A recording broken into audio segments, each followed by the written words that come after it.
செய்திச் சுருக்கம். பிரிட்டன் மனித உரிமை செயலாளர் ஹென்றி டொனேட் வடமாகாண ஆளுநர் நாகலிங்கம் வேதநாயகன் சந்திப்பு. சபாநாயகர் அசோக சப்புமல் ரன்வல கலாநிதி பட்டம் பெற்றவரா? கல்வித்தகமை குறித்து குழப்பம். பாடசாலை மாணவர்களுக்கான சீருடைகளை வழங்கிய சீன அரசிற்கு பிரதமர் கலாநிதி ஹரிணி அமரசூரிய நன்றி தெரிவித்தார். ஜனாதிபதி இந்தியா விஜயம். எதிர்வரும் 15ஆம் திகதி முதல் 17ஆம் திகதி வரை இந்தியாவிற்கு உத்தியோகபூர்வ விஜயமொன்றை மேற்கொள்கின்றார். அமைச்சரவை ஊடக பேச்சாளர் அமைச்சர் நலிந்த ஜெயதிர்ச தெரிவிப்பு.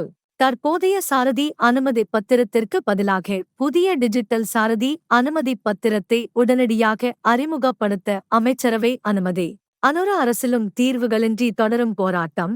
யாழில் வலிந்து காணாமல் ஆக்கப்பட்டோரின் உறவினர்கள் போராட்டம். பொதுத் தேர்தல் வாக்குகள் மீள எண்ணப்பட வேண்டும். தேசிய காங்கிரசின் தலைவர் ஏஎல்எம் அதாவுல்லா புகார். அடுத்த ஆண்டு ஏப்ரல் மாதம் முதல் ஜப்பானின் பெருநகரான டோக்கியோவில் வாரத்தில் 4 நாட்கள் வேலை, 3 நாட்கள் விடுப்பு. புதிய திட்டத்தை டோக்கியோ கவர்னர் யூரிகோ குய்கே அறிவித்தார். சிரிய விவகாரத்தில் தலையிட மாட்டோம். ஜோ பைடன் ட்ரம்ப் கூட்டாக அறிவிப்பு. விரிவான செய்திகளுக்கு தமிழன்குரல் செய்திகளுடன் இணைந்திருங்கள். நன்றி, வணக்கம்.